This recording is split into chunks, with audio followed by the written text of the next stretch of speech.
የምርህ የአባቶች ካካ ነው። በድግም ሰርቶ ነው። ከዚህ በፊትም ንቃተ ህሊናን በእኛል ምንድነው ሰደው የኢትዮጵያ ህግ ጥንቆላና ያቂም ነው። ጥንቆላ ሳንሳዊ ነገር ስላልሆነ ወይም አንድ ሰው ጠንቁሎብኛል ደግሞብኛል ብሎ መክሰስ አይቻልም። የአባቶች ካካ ነው ሌላ ነገር ነው። ስፔሻሊ የኦርቶዶክስ ሃይማኖት ተከታዮች ሰሞኑ በቲክታክ ምጧን አስተላልፋለች በሚል አነጋገር እናቷ በቤታቸው ውስጥ ሞተው ተገኙ። ሴዶ ጆኒ እንኳን ባይኖር ከኔ ጋር ትደባደባለህ። ቀላል የአባቶች ካካ ማለት ምንድነው ጋይስ? ይሄኛው ደግሞ አዲስ ነው። በእንባ ያራጨው የሀገራችን ልጅ የሩት ይርጋለም የመድረክ ላይ ንግግር ያላምን የነገር ውሸት መሆን አለበት እንዴ? አባቶች ካካ ተብሎ ጥንቆላ አለ ድግምት የሚያደርጉ ሰዎች እንዳሉ እኮ ታውቃል። ግን ይዘው እንደዚህ ከሆነ ሴዶ ተበልታለች ማለት ነው። ሴዶ ቁላሉ ከመታ በኋላ ነው በቃ ልጁ ከዛ በኋላ የጀዘበው ማለት ነው። ስለዚህ እኔ አልፈልግም። ምድር ሴዶ ጊዜ ደርሷል። ያ ሁላ ጩኸት ይሄር ነው። ድግም ተሰርቶበታል፣ መተት ተሰርቶበታል ተብያለሁ። በዚህ ሳምንት አነጋጋሪ የሆኑ ጉዳዮች ላይ ሀሳብ እንሰጣለን። እስከ መጨረሻው ተከታተሉን። ለቻናላችን አዲስ የሆናችሁ ደግሞ ቻናላችንን ሰብስክራይብ አድርጉ፣ ቪዲዮአችንን ላይክ አድርጉ። ወደ ቪዲዮ። ይሄ መልእክት ለኢትዮጵያ ሕዝብ ነው። እኔ ውድድሩ የቀረው 4 ቀን ነው። ግን ሴዶ ጆኒ ድግምት አሰርተውብኛል እያለ ይገኛል። ምንድነው ሴዶ? ይሄ መልእክት ለኢትዮጵያ ሕዝብ ነው። እኔ ውድድሩ የቀረው 4 ቀን ነው። ግን እኔ አልወዳደርም። በቃ መወዳደር አልችልም። እኔ ለምን እንቁላሉን እኔ አስጠይቄያለሁ፣ በሃይማኖት ማስጠይቄያለሁ። ሲህር ነው፣ ድግም ተሰርቶበታል፣ መተት ተሰርቶበታል ተብያለሁ። በእንደዚህ አይነት ነገር ደግሞ እኔ አልችልም። ድግም ሰርቶ ነው። ከዚህ በፊትም ንቃተ ህሊናን በእንቁላሉ ከመታው በኋላ ነው በቃ ልጁ ከዛ በኋላ የጀዘበው ማለት ነው። ስለዚህ እኔ ውድድር አልወዳደርም። ይኸው ቲሸርታችሁን ውሰዱ። አልፈልግም። ያዝ ውሰድ። ቲሸርቱን አወለቀና ሴዶ ግን አጃንዳ መፍጠር ይችልበታል። እውነት ለመናገር ኢሹሞን ትሬንድ መሆን አጃንዳ መፍጠር ይችልበታል። ይኸው ቲሸርታችሁን ውሰዱ። አልፈልግም። ያዝ ውሰድ። ምድር ትገለበጣለች እንጂ እናንተ እዛ ኬጅ ውስጥ አንገናኝ አንቀር። ምድር ትገለበጣለች እንጂ እኔ እናንተ ዛሬ ውስጥ ሳንገናኝ አንቀርም። ጆኒ ሙሉ በሙሉ አሸንፋለሁ ብሎ አምኗል። እንግዲህ ሴዶ አንድ ድግምት ተሰርቶብኛል ይላል። አንድ ውጪ ጄ ጠፋለሁ ጠፍቻለሁ አልወዳደርም ይላል። ሴዶ እንግዲህ በዛም በዚህም እያለ አጀንዳ የፈጠረ እየሸቀለ ነው። ሚሊየንስ እስካሁን ራሱ ሰርቷል ብዬ አስባለሁ። ገና ወደ ውድድሩ ሳይገባ ሴዶ ብዙ እንደሸቀለ ይታወቃል። እስካሁን ከጆኒ በላይ ብዙ ፕሮሞሽኖችን እየሰራ የሚገኘው ሴዶ ነው። በዚህ ጉዳይ ሌሎችስ ምን እያሉ ይገኛሉ? አብረና ያለን ሴዶ ደርሷል ጊዜ እስከ ዛሬ ከማንም ጋር ገጥማ አታውቅም። ጊዜ ደርሷል። ሴዶ ጊዜ ደርሷል። ያ ሁላ ጩኸት ረሚም ትሆናለህ። ለምን አሁን ጆኒ ምን አይነት ሃይማኖት እንዳለው ራሱ አናውቅም። ጆኒ ምንድን ነው እምነቱ? ዊ ዶንት ኢቭን ነው። ለምን እውነት ነው። የጆኒን ሃይማኖት ማንም አያውቅም እስካሁን። ክርስቲያን ይሁን ኦርቶዶክስ ይሁን ወይ ጴንጤ ይሁን ሙስሊም ይሁን የጆኒን ሃይማኖት ማንም አያውቅም እስካሁን። እኔን የሚገርመኝ ግን እንግዲህ ዮኒ ማኛም የሶሻል ሚዲያ አጠቃቀም ይችልበታል የሆነ ነገር እያለ አጀንዳ የፈጠረ ጊፍቱንም ምኑንም እየሸቀለ ይገኛል። እንግዲህ ለስንት ዓመታት ሶሻል ሚዲያ ላይ የቆየ ሰው ነው። እሺ እና ያለን ለማንኛውም ይዞት ሃይማኖቱን ይዞ አልመጣም። ይሄ ግጥሚያ ላይ ይዞት አልመጣም። እዚህ ጋር ስፖርታዊ ነው፣ እምነቴ ራስ ነው። እሱ ግን ምኑን ይዞ ነው የመጣው? ሃይማኖቱንም ሊሰብክ ፈለገ። አረ እናየው የለ እንዴ? ስለዚህ የምናየው ስለሆነ እናያለን። ጆኒ እውነቱን ነው የተናገረው። ምንድን ነው የምታወሩት? ሀቁን ነው ፊት ለፊት እንዲህ ነኝ ትላለህ፣ ግን እዚህ ጋር እንዲህ ታደርጋለህ አለ። ዋሸ እንዴ ጆኒ? የት ቦታ ነው ዋሸ? እውነት ለመናገር ይሄኛው እውነት ነው። ዮኒ ስለ ሃይማኖት ምንም እያወራ አይደለም። ሴዶ ግን አንዳንዴ ሃይማኖት ነገር ይጫወታል። እኔ ሙስሊም ነኝ ይላል፣ ግን የመጠጥ ማስታወቂያ ይሰራል። ሴዶ የማላረገው ነገር የለውም እና እንደምታወቀው አሁን ቀጣይ ሐሙስ ነው። ከ2 ከ3 ቀን በኋላ ውድድሩ ይካሄዳል፣ ይደባደባሉ። እኔ በበኩሌ ሴዶ የሚደበደብ ይመስለኛል። አብዛኛው ሰው እንግዲህ የሚያስበው ጆኒ እንደሚያሸንፍ ነው። ሜቢ የሚከሰት ነገር አይታወቅም፣ ግን ሞስት ፕሮባብሊ ከ70-80% በላይ ያለው ሰው ጆኒ ነው የሚደግፈው። ጆኒ ያሸንፋል ተብሎ ይታሰባል። ምክንያቱም ባለፈው እንግዲህ በ20 ሰከንድ ጆኒ ንቃተ ህሊናን ጸጥ አድርጓል። ስለዚህ ጆኒ ህዝቡ ላይ ትረስት እያገኘ መጥቷል። እንግዲህ ስለ ኢትዮጵያ ህዝብ ነው። እኔ ውድድሩ የቀረው 4 ቀን ነው፣ ግን እኔ አልወዳደርም። በቃ መወዳደር አልችልም። እኔ ለምን እንቁላሉን እኔ አስጠይቄያለሁ፣ በሃይማኖት ማስጠይቄያለሁ። ሲህር ነው፣ ድግም ተሰርቶበታል፣ መተት ተሰርቶበታል ተብያለሁ። በእንደዚህ አይነት ነገር ደግሞ እኔ አልጫወትም። ስለዚህ ኢትዮጵያ ትኬት የገዛችሁ ለውድድሩን ስፖንሰር ያደረጋችሁ ምናምን እኔ አልጫወትም ማለት ነው። እንግዲህ እንዳያችሁት ነው። አስባችሁታል? ይህ ነገር እውነት ቢሆን ሴዶ አልወዳደርም፣ ጆኒ ድግምት አሰርተውብኛል፣ እንቁላሉ ድግምት የተሰራበት እንቁላል ነው፣ አልወዳደርም ብሎ ሙሉ በሙሉ ራሱን ቢያገልል በ100 ሺህ በ50 ሺህ እስከ 10 ሺህ በ100 ሺህ ብር በ50 ሺህ ብር በ10 ሺህ ብር ትኬት የገዛችሁ ሰዎች ምን ትሆኑ ነበር? አሁን ይሄኛው ሴዶ ለቀልድ እንደሆነ ይታወቃል። አጀንዳ ለመፍጠር ነው እንጂ ውድድሩን አልወዳደርም ማለት ፈልጎ እንዳልሆነ ያው ይታወቃል። ግን እውነት ቢሆን ኖሮ ምን ታረጉ ነበር? የእውነት አሁን በ100 ሺህ ብር በ50 ሺህ ብር ትኬት የገዛችሁ ቪአይፒ ቪቪአይፒ ብዙ የትኬት አይነት አለና እስካሁን የገዛችሁ ሰዎች ምን ትሆኑ ነበር? ያደረጋችሁ ምናምን እኔ አልጫወትም ማለት ነው። እንግዲህ እንዳያችሁት ነው። ሴዶ የሀገር ክህደት ፈጽሟል። ምንም ማድረግ አይቻልም። ይኸው ነው፣ የሀገር ክህደት ፈጽሞብናል። እንግዲህ እሱ ብቻ ሳይሆን ለስፖርቱም ክህደት ነው፣ ትልቅ ክህደት ነው የተፈጸመብን። አልጫወትም ማለት ነው። በድግም ሰርቶ ነው። ከዚህ በፊትም ንቃተ ህሊናን በእንቁላሉ ከመታው በኋላ ነው በቃ ልጁ ከዛ በኋላ የጀዘበው ማለት ነው። ስለዚህ እኔ ውድድር አልወዳደርም። ትኬት የገዛችሁም ሰዎች በቃ ወይም ሌላ ተደባዳቢ ከውጭ አምጡልኝ፣ ሐሙስ ሌላ ከመጣችሁልኝ እገባለሁ። ግን ከዚህ ሰውዬ ከመተታም ሰውዬ ጋር አልገባም። በቃ ከዚህ ከበቀሉ ጋር አልገባም። ይኸው ቲሸርታችሁን ውሰዱ፣ አልፈልግም። ጭራሽ ሌላ ተወዳዳሪ ከውጭ አምጡልኝ አላለም። ለማንኛውም ሴዶ ይችላል። ለዚህ ውድድር ለዚህ ድብድብ ብዙ አቴንሽንን አትራክት እያደረገ የሚገኘው ሴዶ ነው። ከጆኒ በላይ የሶሻል ሚዲያ አጠቃቀሙን እንዴት አቴንሽን እንደሚሰራ የአቴንሽን ቢዝነሱ በደንብ ገብቶታል ሴዶ። ስለዚህ ለና ጌች ራሱ በጣም ጠቃሚ ልጅ ነው። እነ ጌችም እየተጠቀሙበት ይገኛሉ ብዬ አስባለሁ። እንግዲህ ሴዶ ራሱንም እየጠቀመ ሌሎችንም እየጠቀመ ይገኛል። ለምን ብዙ አቴንሽን ያለው ሴዶ ስለሆነ ይታወቃል። ሶሻል ሚዲያ ላይ ከዚህም በፊት ፌመስ ስለነበር ይሄ አንዴ 20 እንቁላል ይበላል ይውላል፣ አንዴ 100 እንቁላል ይበላል ይውላል፣ በዛም ብሎ ፈምሷል። ስለዚህ አቴንሽኑን አግኝቷል። እንግዲህ ያገኘውን አቴንሽን አሁን ደግሞ ወደ ብር እየቀየረ ይገኛል። ሴዶ ይችላል ባይዘው። ግን ሴዶ ያለምንም ማስረጃ ጆኒ ድግምት አሰርቶብኛል፣ እንቁላሉ ላይ ድግምት አሰርተዋል፣ አልወዳደርም ማለቱ ህጋዊ ነው ወይ? ህግስ ምን ይላል? አብረን የምናየው ይሆናል። ሴዶ ድርጊት እስከ 1 ዓመት ድረስ ሊያስቀጣ እንደሚችል ተነገረም። የኤምኤምኤ ውድድር ሊያደርግ ጥቂት ቀናት ብቻ የቀሩት ሴዶ ማርሻል ድግምት ሰርቶብኛል በሚል ምክንያት ከውድድሩ መውጣቱን ማስታወቁ በማህበራዊ ሚዲያ ላይ በከፍተኛ ሁኔታ መነጋገሪያ ሆኗል።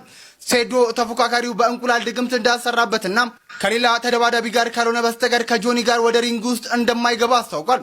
ታዲያ ይህንን ጉዳይ አስመልክቶ አስተያየታቸውን የሰጡት የህግ ባለሙያዋ ጠበቃ ሰብለ አሰፋ ሴዶ ያቀረበው የድግምት ክስ በህግ ፊት የሚያስረዳ አደራጅ ማስረጃ ካላቀረበ በስተቀር በኢፌሪ የወንጀል ህግ መሰረት በሰው ስምና ክብር ላይ የሚፈጸም የሐሰት ሐሜትና ስም ማጥፋት ወንጀል ተደርጎም በመውሰድ እንግዲህ እስከ 1 ዓመት በሚደርስ ቀላል እስራት ሊያስቀጣ እንደሚችል ተነግሯል። ስለዚህ ጉዳይ ምን ሀሳብ አላችሁ?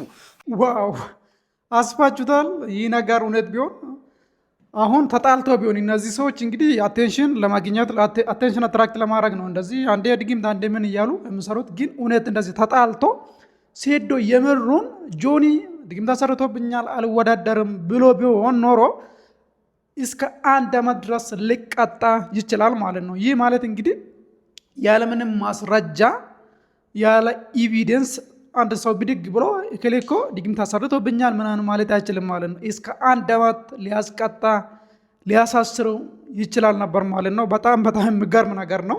አንዳንዴ ሳናቅ የምናደርገው ነገር አለማወቅ ከተጠያቂነት አያድንም ይባላል። እንግዲህ የነዚህ ሰዎች ጉዳይ ምን እንደሚሆን አብረን የምናየው ይሆናል። እንግዲህ ከሁለት ቀን በኋላ ድብድቡ ይካሄዳል። ሰው እስከ 100,000 ብር እስከ 50,000 ብር ቪአይፒ እያለ ትኬት ገዝቷል። እነዚህ ብቻ ሳይሆን ንቃተ ህሊናም ከሮቤል ጋር የሚያደርጉት ውድድር እንግዲህ በጉጉት እየተጠበቀ ይገኛል። ማን ያሸንፋል? ማን ይደበድባል? ማን ይደበደባል? አብረን የምናየው ይሆናል። እንግዲህ የሰይዶ ማርሻልን ጉዳይ መሰረት አድርገን ስለ ጥንቆላ፣ ስለ ስም ማጥፋት እንደ ውል አለመፈጸም ስላላቸው የህግ ጉዳይ እናውራ እስኪ። በመጀመሪያ በኢትዮጵያ ህግ መሰረት ጥንቆላ የሚባል ወንጀል የለም። ወይም አንድ ሰው ጠንቁሎብኛል፣ ደግሞብኛል ብሎ መክሰስ አይቻልም።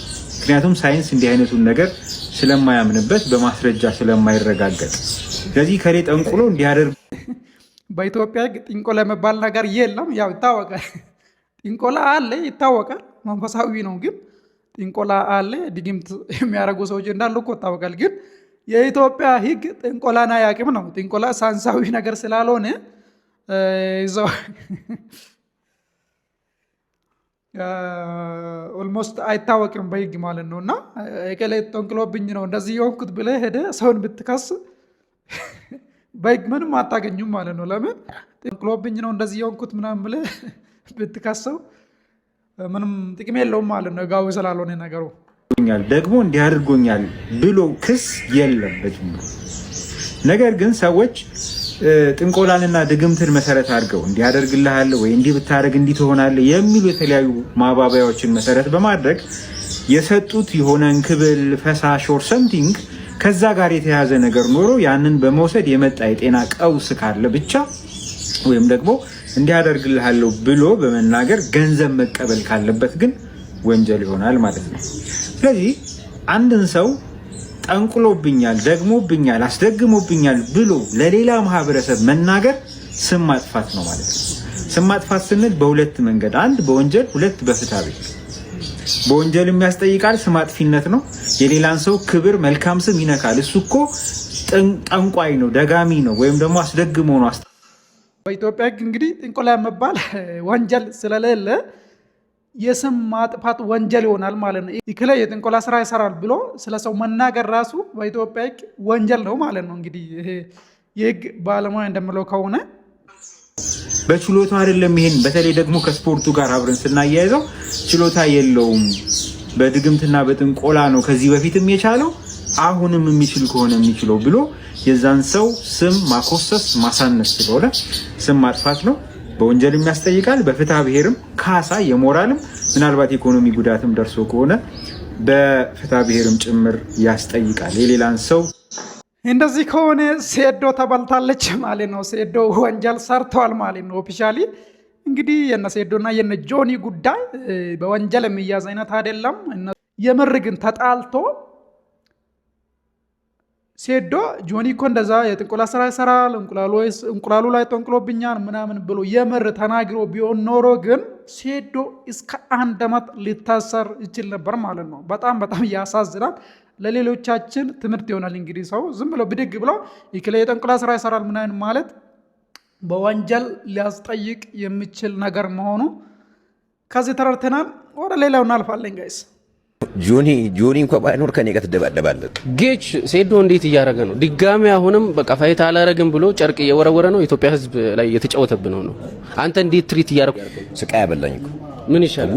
ስቃይ ያበላኝ ግን ችግሩ መሰለህ ከፋይቱ አያመልጥም እኮ እሱ ይሄንን አላወቀም ይሁን 120 ሚሊዮን ህዝብ ጋር የሚጣለው ታዲያስ ያ ማለት ባይ ዘ ዌይ ያ ማለት የ120 ሚሊዮን ህዝብ ማለት ስልጣን ላይ ያለ ሰው ምናምን በሙሉ ነው ይጣላል እንጂ እንዴት ብሎ ነው በኤርፖርት የሚወጣው? አሁን ልጅ ሊውጣ ቢል እንኳን አይቻልም። ቀላል ከያበላኝ አላለም። እኔ እንትን ሴኩሪቲው ልቀጥርለት ነው ተሳስቶ ግዴታ ኤርፖርት ምናምን ሁሉም ቦታ ይሄን ነገር ከሀገር እንዳወጣ ነው። ስለዚህ ፋይቱ አይቀርም። ንገራችሁ ስለሚጨነቁት ማለት ነው። ሴዶ ጆኒ እንኳን ባይኖር ከኔ ጋር ትደባደባለህ። ቀላል ሴዶ ጆኒ እንኳን ባይኖር ከኔ ጋር ትደባደባለህ። ጆኒ እንኳን ባይኖር ከኔ ጋር ትደባደባለህ ያለ ነው። እንግዲህ ጌች የስዊት ቦክስ ባለቤት ነው። ጌችም ቢዝነሷን እየሰራች ነው ጋይስ። በጣም እየሸቀለ ነው ጌች። የቢዝነስ አይዲያ እኮ ነው ባይዘው ይሄ ነገር። በአንድ በኩል ህብረተሰቡን የሚጠቅም ነገር ነው፣ ስፖርት ነው። ሰውን ወጣቱን ከሱስ ከጫት ወደ ስፖርት አትራክት እያደረጉ ይገኛሉ። የምጠቅም ነገር ነው። ቫሊዩ አድ እያደረጉ ነው። ለኢትዮጵያ ሕዝብ ለወጣቱ ቫሊዩ አድ እያደረጉ ይገኛሉ። በአንድ በኩል ደግሞ የራሳቸውን ቢዝነስ እየሰሩ ነው። ሚሊየንስ ጀነሬት እያደረጉ ነው።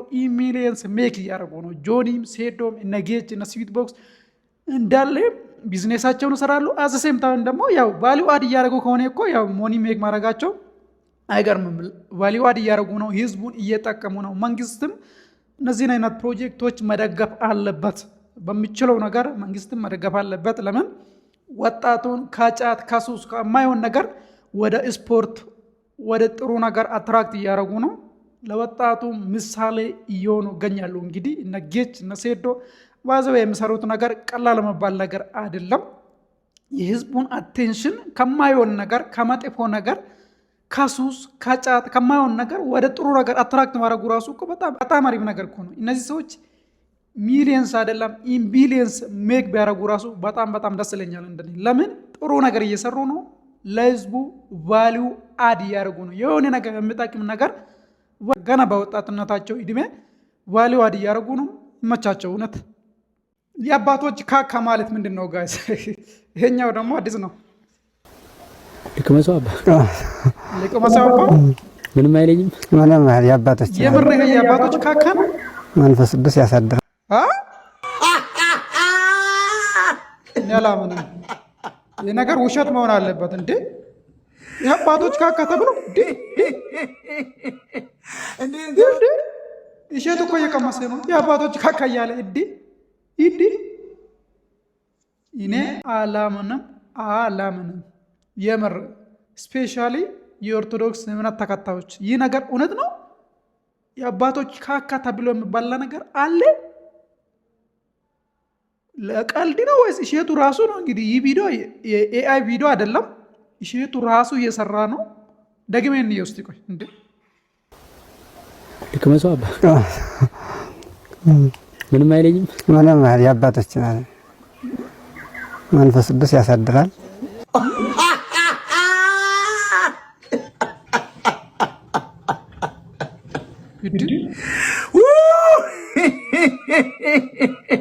እንዴ ገረዳ ማራ ይጫወቱበት ጎበዝ። አረ ሸር አድርገው ሰው ይስማው።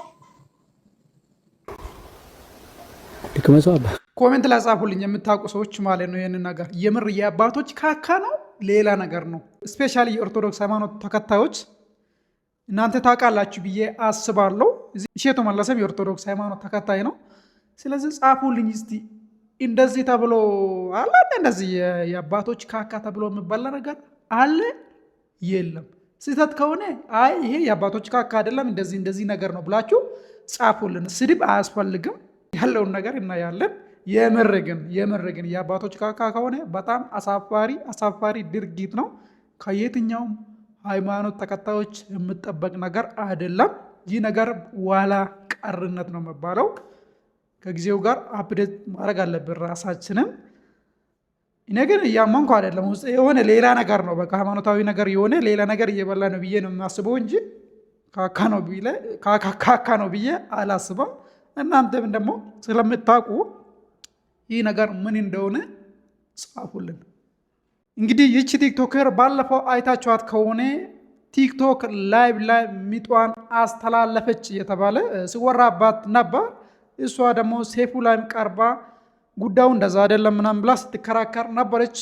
ምን ሆነ? ለማንኛውም አብሬ እናያለን።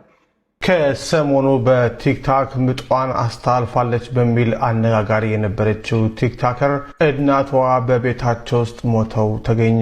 ፖሊስ ከፍተኛ ምርመራ ጀምሯል። ዜናው በዋሽንግተን ዲሲ እና አካባቢ የሚኖሩ ኢትዮጵያውያንን እጅጉን አስደንግጧል። እስካሁን የምናውቀው መረጃ እንደሚከተለው አቀርብላችኋለሁ። ሞት እንደ ሌባ በማይታወቅበት ሰዓት ይመጣል፣ የህይወትንም ጣፋጭ ዜማ በድንገት ይገታል። ከሰሞኑ ምጧን በቲክታክ በቀጥታ ስርጭት አስተላለፈች በሚል በማህበራዊ ሚዲያው ዓለም አነጋጋሪ የነበረችውና ይህንኑ ጉዳይ ስታስተባብል የሰነበተችው ቲክታከሯ ሃናም የእናቷን ድንገተኛ ሞት መሪር ጽዋ ለመጎንጨት ተገዳለች። አፍቃሪ እናቷ ወይዘሮ ደንቤች ሰርኮባም ባልታሰበና ልብን በሚሰብር ሁኔታ በመኖሪያ ቤታቸው መሬት ላይ ወድቀው ህይወታቸው አልፎ ተገኝቷል። በዋሽንግተን ዲሲ ኤሪያ በሜሪላንድ ነዋሪ የነበሩት ወይዘሮ ደንቤች የትላንትናዋን ሌሊት ያሳለፉት በእናትነት ጥበብና በባህል አክብሮት ነበረ። ለሚመጣው ታላቁ የመስቀል በዓል ቤተሰባቸውን ለማስደሰት ሲሉም ሌሊቱን በሙሉ ቅቤ ሰነጥሩና የቤቱን ድባብ በበዓል ጠረን ሲያውዱ አድረው ነበረ። ሆኖም ያዘጋጁትን የበዓል ቅቤ ሳይቀምሱት የነገዋን ፀሐይ ሳይሞቋት ያቺ ሌሊት ለሳቸው የማትነጋ የመጨረሻዋ ሌሊት ሆና አለፈች። ንጋት ላይ የዕለት ተዕለት ተግባራቸውን ሊከውኑ በፍቅር የሚያሳድጓቸውና የሚንከባከቧቸውን ህፃናት በሞግዚትነት ሊቀበሉ አልቻሉም። የህፃናቱ ወላጆች ስልክ ሲደውሉ በወይዘሮ ደንብች ቤት በኩል ያለው ዝምታ አስፈሪ ነበረ። ስልካቸው ይጠራል፣ ግን የሚያነሳው አልነበረም። ግራ የተጋቡት ወላጆች ለልጃቸው ቲክታከር ሀና ደውለው እናትሽ ስልክ አያነሱም የሚል የጭንቀት መልእክት አስተላለፉ። ሀናም ከትልቋ ልጇ ጋር በመሆን በከፍተኛ ድንጋጤና የልብ ትርታ ወደ እናቷ ቤት ስታመራ የገጠማት እይታ የህይወቷን ትልቁን ጠባሳ ጥሎ የሚያልፍ ነበረ። ያቺ ጠንካራ እናት፣ ያቺ የቤተሰብ ምሰሶ ወደ ቤቱ መግቢያ በር አቅራቢያ መሬት ላይ ወድቀው ነፍሳቸው ከስጋቸው ተለይታ አገኘቻቸው። በጣም ያሳዝናል። ይቺ እናት እንግዲህ በጣም ሶሻል ሚዲያ ላይ ይታወቃሉ በሀና ምክንያት ማለት ነውና እዚህ ልጃቸውን ያንከባክባሉ። በተጨማሪም ልጆቻቸውን እዛ ያሉት ያንከባክባሉ። ሶሻል ሚዲያ ላይ ተወዳጅ ነበሩ። በዚህ መልክ መሬት ላይ ወድቆ ተገኙ ማለት ሞቶ ተገኙ ማለት በጣም የሚያሳዝን ነገር ነው። ነፍስ ማር እንላለን እንግዲህ ምንም ማድረግ አይቻልም። አንዳንዴ የሰዎች ፕራይቬት ላይፍ ሶሻል ሚዲያ ላይ ሲወጣ ጉዳዩ ሆነ ፕራይቬት መሆኑ ቀርቶ የህዝብ ጉዳይ ይሆናል። እንግዲህ እኚህ እናት ሶሻል ሚዲያ ላይ ዋንስ ስለታወቁ ጉዳዩ ላይ ሁሉም እጁን እያስገባ ሀናንም በአንቺ ምክንያት ነው እናትሽ የሞቱ እያሉ ብዙ ቲክታከሮች ሀሳብ ሲሰጡበት አይቻለው። ጉዳዩ ፕራይቬት መሆኑ የአንድ ቤተሰብ ጉዳይ መሆኑ ቀርቶ የሶሻል ሚዲያ ላይ ወጥቶ እንግዲህ የፓብሊክ ጉዳይ ሆኗል። ዮኒ ማኛ ሌሎችም ቲክቶከሮች ሀሳብ ሲሰጡበት ነበር። ማዘርዬ የሞቱበትን ነገር እኔ ተነግሮኛል። በደንብ ልንገራቸው። እሷም ሞታ ልትናገር ትችላለች። ማዘርየው ሌላ ቦታ ነው የሚኖሩት። የሆነ ኮምፓውንድ አለ፣ እዛ ውስጥ ነው የሚኖሩት። አፓርትመንት አለ፣ እዛ ነው ማዘርየው የሚኖሩት። እሷ ለብቻዋ ነው ከባለቤቷ ጋር ከልጆቿ ጋር ነው የምትኖረው። ማዘርዋ ጋር ትመጣለች ማታ ከመሸ 10 o'clock ማለት በኢትዮጵያ ከምሽቱ 4 ሰዓት ነው የሚባለው። ከምሽቱ 4 ሰዓት ላይ ምግብ ይዛላት ምናምን ይመጡና ማዘር ለእሷ ሰጥተው ይሄዳሉ ወደ ቤታቸው ይሄዳሉ። ከዛ በኋላ ደግሞ ለጠዋት የሆነ ስራ ነበረባቸው ጠዋት ላይ። ከዛ ቅቤ ለማንጠር ስራቸውን ለመስራት አድርገው እየሰሩ መሽቷል። እናት ናቸው፣ አያት ናቸው፣ ይመሽቷል። ቅቤ ለማንጠር ሲያደርጉ ደክሟቸው ኦል ደ ዌይ ሲሊንደሩን የዘጉ መስሏቸው ለካ አልተዘጋም፣ ሙሉ ለሙሉ አልተዘጋም። ሲደክሙ ሲለፉ ላባቸውን ጠፍ አድርገው የሚኖሩ እናት ናቸው። ያላረፉ እናት ናቸው። ያላረፉ አሜሪካ አምጥታችሁ እናቶቻችሁን ልጅ ጠባቂ የምታረጉ አሜሪካ አምጥታችሁ ደማቸውን የምትጠጡ ብዙ ሰዎች አላችሁ። አላረፉም። እናት አላረፉ። ምንድን ነው የምታወሩት? እኚህ መስኪን እናት አላረፉም። እሷን አብልተው እሷ ጋር ምሽተው ከዛ በኋላ መጥተው እንደገና ወደ ስራ ነው ሄዱት። ወደ ስራ ከዛ ቅቤ ለማንጠር አሉ። ሙሉ ለሙሉ እዚህ ሀገር ሲሊንደር የጋዝ ሲሊንደር አለ፣ ኤሌክትሪክ አለ። እኔ ያንን ስለማቅ ቤቴ ላይ የኤሌክትሪክ ነው ያለኝ። ስለዚህ ኦንም ማረከው አጠፋው ምንም ችግር የለውም እንትን ይላል። የነሱ ግን እንደዛ አይደለም እና ምን ሆነ? ሙሉ ለሙሉ ኦል ዘው ያልዘጉትም ማዘርዬ አላጠፉትም።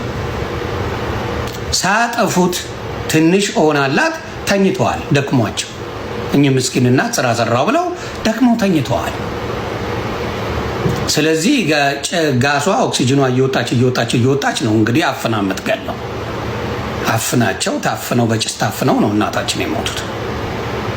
ከዛ ጠዋት ቀጠሮ የነበራቸው ሰው ደውሎ ነው ለሷ ረሃና ማዘር እኮ ቀሩ በሰላም ነው ወይ ብሎ ነው የተጠየቀው። በሰላም ነው ወይ ቀሩ ወይ? ከዛ ስደውል አይነሳ። ከዛ ተደውሎ ሲጠየቅ ማዘርዬ ሄደዋል። ዮኒ ማኛ እንግዲህ ኮምፕሌን እያደረገ የሚገኘው ሃና ላይ ነው። የእኚህ እናት ልጅ ማለት ነው። ሃና ወደ አሜሪካ የወሰድሽው ለጥግረራ ነው፣ እናትሽን ልታሰሪ ነው እንጂ ልታሳርፊ አይደለም። በስራ ምክንያት ነው የሞተችም እያለ ነው እንግዲህ ስራ በዝቶባት ማታ ቅቤ አንጥራ ከዛ ሲሊንደሩን ሳትዘጋ ተኛችና ኦክሲጂኑ ሲወጣ በኦክሲጂኑ ታፍኖ ነው እኚህ እናት የሞቱ እያለ ይገኛል። አጠቃላይ የዮኒ ማኛ ሀሳብ ሃና ላይ ኮምፕሌን እያደረገ ይገኛል። ሃናን ተጠያቂ እያደረገ ነው የእሱ ሀሳብ። ለማንኛውም ያው ሰው መሞቱ አይቀርም። እኚህ እናት ደግሞ በጣም ያሳዝናሉ። አብዛኛው ኢትዮጵያዊም አዝኗል ብዬ አስባለሁ። የእኚህ እናት ሞት የብዙ ሰው ልብ ውስጥ የገባ ጉዳይ ነው። ቅድም እንዳልኳችሁ ፓብሊክ የሆነ ጉዳይ ነው። የሆነ ፕራይቬት በቃ ያና እናት ሞተች ተብሎ እዛው ፕራይቬት የሆነ ጉዳይ ብቻ ሳይሆን ፓብሊክ ጉዳይ ሆኗል። ለማንኛውም በጣም ያሳዝናል እውነት ለመናገር። ጃኒ ደግሞ 2 ሚሊዮን ብር ጆኒን ብዬ አስይዛለሁ እያለች ነው እንግዲህ ይዩት። እስከ 2 ሚሊዮን ብር የሚመድብ ካለ አይታችሁ እያሉ ነው ማለት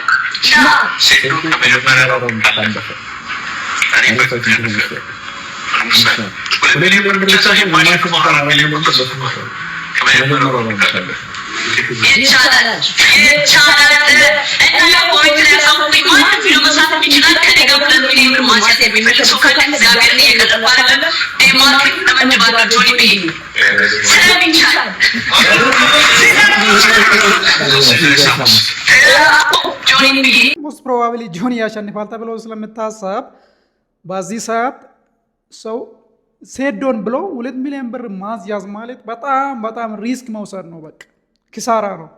ለምን ሞስት ፕሮባብሊ ሊያሸንፍ የሚችለው ጆኒ ነው ይታወቃል። ሴዶም አይ ቲንክ ውስጡ እያወቀ ነው ወደዚህ ፋይት መገባ እንጂ ለሽቀላው ነው እንጂ አሸንፋለሁ ብሎ የሚያስብ አይመስለኝም። ለማንኛውም አቶ ገዱ አንዳርጋቸው አሜሪካ ውስጥ ፓርኪንግ እየሰሩ ነው እየተባለ ነው። እንግዲህ ዛሬ እንግዲህ ሶሻል ሚዲያ ላይ በጣም መነጋገሪያ እየሆነ ያለ ጉዳይ አቶ ገዱ አንዳርጋቸው የቀድሞ የአማራ ክልል ፕሬዝዳንት የነበሩ ሰው ነው። በተጨማሪም እንግዲህ የኢትዮጵያ የውጭ ጉዳይ ሚኒስቴር ነበሩ። በተጨማሪም የፕራይም ሚኒስቴር አብይ አህመድ አማካሪ ነበሩ።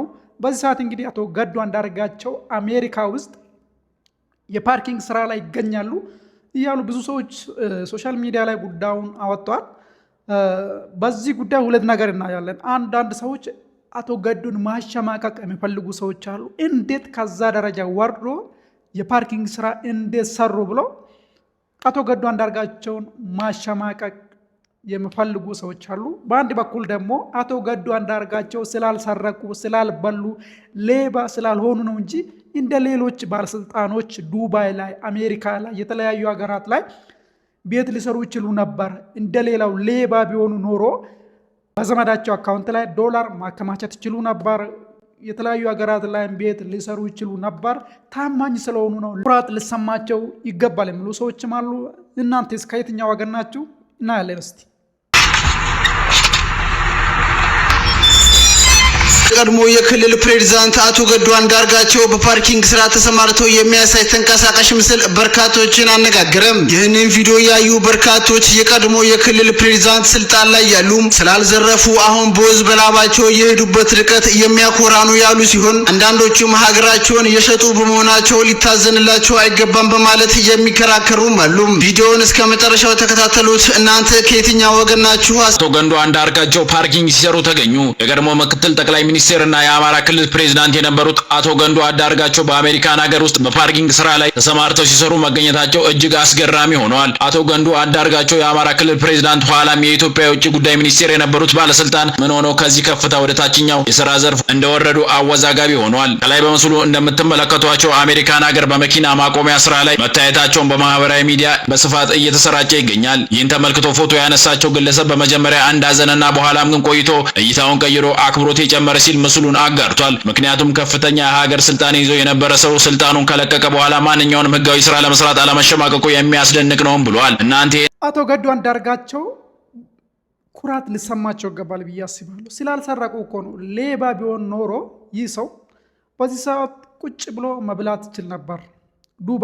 ዱባይ ላይ ቤት ሰርቶ የተለያዩ ሀገራት ላይ ቤት ሰርቶ መኖር ይችል ነበር። የትኛውም ባለስልጣን ከስልጣን ሲወርድ እንደ ኖርማል ሰው በቃ ያገኘውን ስራ ሰርቶ እኮ መኖር አለበት። ባለስልጣን ማለት ከሌላው ሰው የተለየ ሰው ወይ ደግሞ ሌላ ፍጡር አይደለም። ባለስልጣን እንደኛ፣ እንደኔ፣ እንዳንተ፣ እንዳንቺ ሰው ነው። ስለዚህ ከስልጣኑ ሲወርድ የሆነ ስራ መስራት አለበት ለመኖር። ስለዚህ ሰው ደግሞ ከኢትዮጵያ ወጥቶ ወደ አሜሪካ፣ ወደ እንግሊዝ፣ ወደ ተሻለ ሀገር ሲሄድ እዛ አብዛኛው ኢትዮጵያዊ ሊሰራ የሚችለው ወይ ፓርኪንግ ነው። በቃ አነስ ያለ ስራ ነው። በቃ በአንዴ ፕሮፌሽናል ስራ ላይገኝ ይችላል። መታወቅ ያለበት ባለስልጣን ከስራ ሲወርድ ፕሮፌሽናል የሚሆን ፕሮፌሽናል ስራ ባይሆንም የሆነ ስራ ሰርቶ መኖር አለበት። ልጆቹን ማኖር አለበት። ራሱ በልቶ ጠጥቶ መኖር አለበት። ስለዚህ ያልሰረቀ ከሆነ ያልበላ ከሆነ ከስልጣን ሲወርድ በዲፎልት የሆነ ስራ ሰርቶ መኖር አለበት። ስለዚህ እኔ በአቶ ገዱ ስራ በጣም ደስተኛ ነኝ። በእኔ በኩል አብዛኛው ኢትዮጵያዊም ከዚህ በፊት እኚህን ሰው የሚጠሉ ሰዎች ራሱ አመለካከታቸው ይቀየራል ብዬ አስባለሁ። ለምን? ይህ ሰው ሌባ ስላልሆነ ነው። በቃ ምንም ሌላ ነገር የለውም። ሌባ ስላልሆነ ነው። አሁን ላይ እኮ ስልጣን ላይ ያሉ ሰዎች አሜሪካ ላይ ቤት ገዛ፣ ዱባይ ላይ ቤት ገዛ የሚባለው ከየት አምጥተው ነው?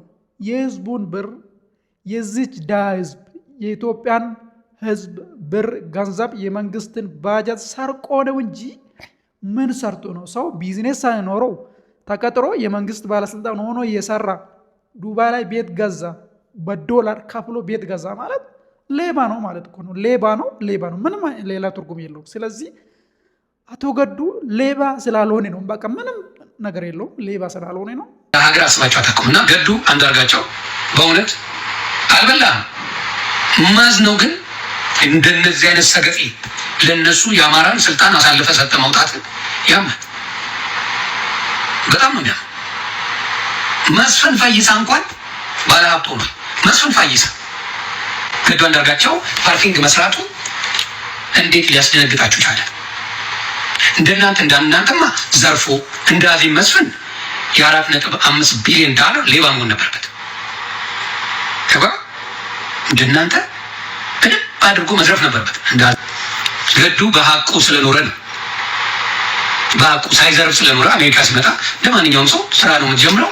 የሆነ ስራ ትጀምራለህ። ፓርኪንግ ሊሆን ይችላል፣ ጋዝ ስቴሽን፣ ሱፐርማርኬት ሊሆን ይችላል፣ ዲፍረንት ኡበር ሊሆን ይችላል። የተለያዩ ስራዎች አሉ አሜሪካ። እሱ ሊሰራ ይችላል። ስራው ሊከበርበት እንጂ ሊያሰድቡ አይችልም። እንደናንተ አይነት ሌባ ዳፍንታም ግን ምን ያደርጋል? የኢትዮጵያ ከፍተኛ ባለስልጣን ሆኖ እንዴት አልዘረፈም ነው ጥያቄ። በኋላ ለእናንተ ቀኑ ይመሻል መነኝ። የዛኔ ያ ሁላ ጉራ፣ ያ ሁላ መበጥረቅ፣ ያ ሁላ ብዙ ነገር አፈር ከድሜ ይገባል። ገዱ አንዳርጋቸው ይባላል እና አትሊስት ያ ነገር ልትኮራበት ይገባል። ገዱ ልትኮራበት የምትችለው የሚያሸማቀቅ አንድ ነገር የለም። ስለዚህ ትልቅ ሰው ነው። እግዚአብሔር ምስክሬ ነው ማለት በጣም ያደነቅኩ። እኔ ቢያንስ 1-2 ቪላ እና የሆነ 7-11 ይኖራል ብዬ አስቤ ነበር። የሚለው በጀቱ እጅ ላይ ያለው በስሱ የሆነ 2 ቪላ ምናምን ነገር ከዛ 1 የግል ነው ዱቅ ብለህ ትኖራለህ ብዬ ነበር ያሰብኩት አሜሪካን ሀገር። አለመዝረፍ ግን አይጸጽትም። አባ ትልቅ ሰው ነህ። አደነቅኩ ከማንም በላይ። በቃ አልዘረፍክም። ኢትዮጵያን ሳትዘርፍ በሀቅ ብዙም ባትሰራለት ዛትስት አልዘረፍም። ስለዚህ ደስ ሊለው ገባ። ወርቅ በእሳት ይፈተናል እያለች ነው። ይህች ልጅ ማነች? ወርቅ በእሳት ይፈተናል። That means a gold is tasted by a fire until it's known its value. I have been tasted by a fire, but the fire did not destroy me. It had violated my strengths and my purpose. So to every woman, every child, and everyone watching here today when I speak, you can be broken without being defeated.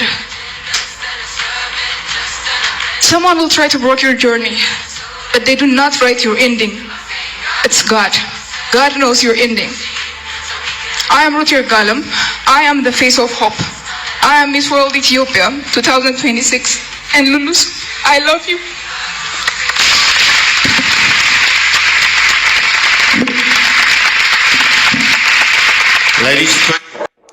ዋው! ፈረንጆችን እምባ በእምባ ያደረገች ልጅ በጣም ታሳዝናለች።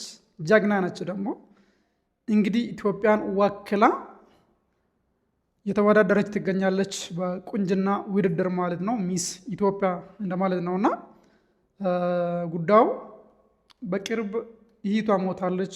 ይቷን ደግሞ የገደሏት የተመለከቱትን በሙሉ በእንባ ያራጨው የሀገራችን ልጅ የሩት ይርጋለም የመድረክ ላይ ንግግርም በዚህ ሰዓት ላይ መነጋገሪያ ሆኗል። እጅግ በጣም ያሳዝናል። በርካቶችንም አስለቅሷል። እስኪ አድምጧት። Baddest news in my life. The sister I carried for years. She got killed by my best friend of 10 years. ምን የተመለከቱ ሰዎች በሙሉ አልቅሰዋል። እንደዚሁም ደግሞ ሩትንም አጽናንተዋታል። ጥንካሬዋንም አድንቀውላታል። ኢቭን ከሷ ጋር የሚወዳደሩ ሞዴሎች ጭምር በእንባ እንግዲህ አግዘዋታል። ስታለቅስ አልቅሰዋል። ሁሉም አንብተዋል። ንግግሯንም እንደምትመለከቱት እየሰሙ እያለቀሱ ነበር።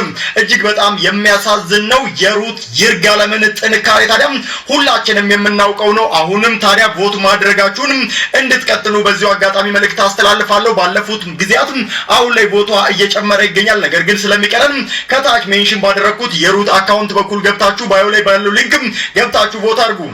እንግዲህ እህታችን ሩት ይርጋለም ሁለተኛ ላይ ትገኛለች። ቮት አድርጓት፣ አግዟት። የዛሬው ቪዲዮአችን ይህንን ይመስላል። ለቻናላችን አዲስ የሆናችሁ ደግሞ ሰብስክራይብ አድርጉ። ወደፊትም በዚህ ቻናል ብዙ ጥሩ ነገሮችን ይዘንላችሁ እንመጣለን። ይመቻችሁ ጋይስ።